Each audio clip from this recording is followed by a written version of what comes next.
Hey boss, today we're going to look at asking the obvious question. And then, after looking at asking the obvious question, we're going to see how maybe a coach or a mentor can align and help you find some of those questions that you're not asking. So let's take a look.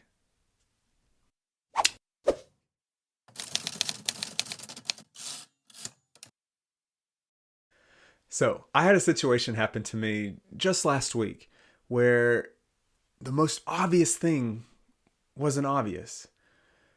Our car had been in the shop for a while, and the warranty work that was getting done had nothing to do with the engine coolant system. We got the car back, and the coolant light started going off, and the warning started going off. And so we looked under the car to see, was there any leaks? Was there anything that we were seeing? We even took it back to the dealership and said, hey, the coolant light's going off. So they reset everything. They said maybe the system just needed to burp. Okay, well, we drove for a little bit. The coolant light went off again. We kept watching the engine temperature and it wasn't changing, but the warning kept going on. And then it got worse. And so I saw my dad that night and I was telling him about it. And he goes, well, have you checked the coolant level? No, we took it back to the dealership. We checked for leaks. We did all this. Well, why don't you check the coolant level? Duh.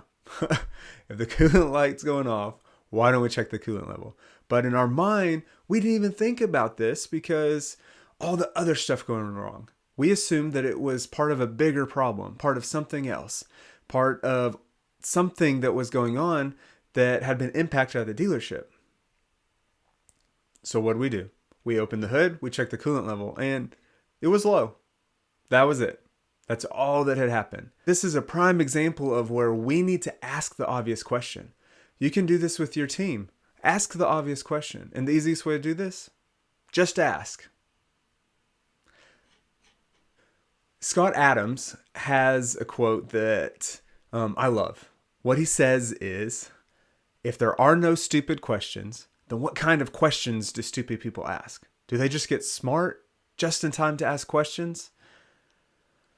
So when you think about this, sometimes there are dumb questions, but sometimes those dumb questions need to be asked. Your job as a leader is to ask the obvious.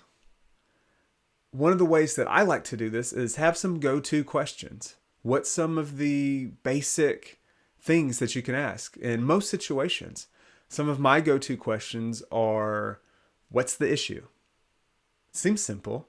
Seems like everybody would know what the issue was that's going on. But it's not always that clear. Another go-to question that I love to use is, what happened here? A lot of times your team will be like, what do you mean what happened here? Like, you were in the middle of it, you've been working with us, you've seen what's going on. But to get everyone to stop and slow down and clearly explain what happened helps us see what the big picture is and how it fits, and be able to look at it retrospectively to help assess what's going on and what we could do better in the future. So the next thing I want to talk about is, how can a coach or a mentor help you see some of these obvious questions? How can they ask the obvious questions? The example of my story, my dad, being a mentor of sorts, asked the obvious question: is there fluid in it? Sometimes we are so zoned in that we can't see what the obvious questions are in our own life. And so as a leader, you also need someone that you can go to that's going to ask some of those hard questions. So the way that a coach helps, a coach or a mentor will challenge your viewpoint. They're going to ask, are you in the right on this? Is someone else in the right? Are you not seeing something? That's one of the ways. And so it's very valuable to have someone like that in your life.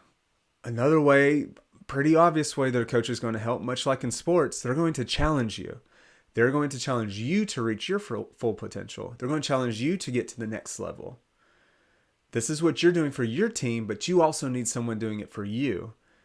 If there's no one doing it for you, you're going to burn out. You're not going to be able to get to that next level because you're just giving, and you're never being filled up. And then finally, a coach asks the obvious. They're going to ask you, so what did you do to make the situation better? What kind of action can you take? What are the things that you see could go into this? They're going to ask those obvious questions. And so that's where a coach or a mentor fits in. So as a leader, I highly, highly encourage you to find a coach or a mentor. Sometimes it might be your direct leadership. Sometimes it might be someone else within the organization. It might be a specific branch at whatever company you're at. But it could also be a third party. Even here through Go Tweak Yourself, I do some coaching for very specific people that we align with and are able to put in what we're asking. And so that's one of the things. If you think that you'd be a good align for that, you can reach out to me individually. But check out some of your circle. Check out your direct leadership. Check out some of the stuff that you've got, some people that you admire, and see if there's someone that could give some one-on-one coaching to you for regular check-ins. And in all of this, remember, go tweak yourself.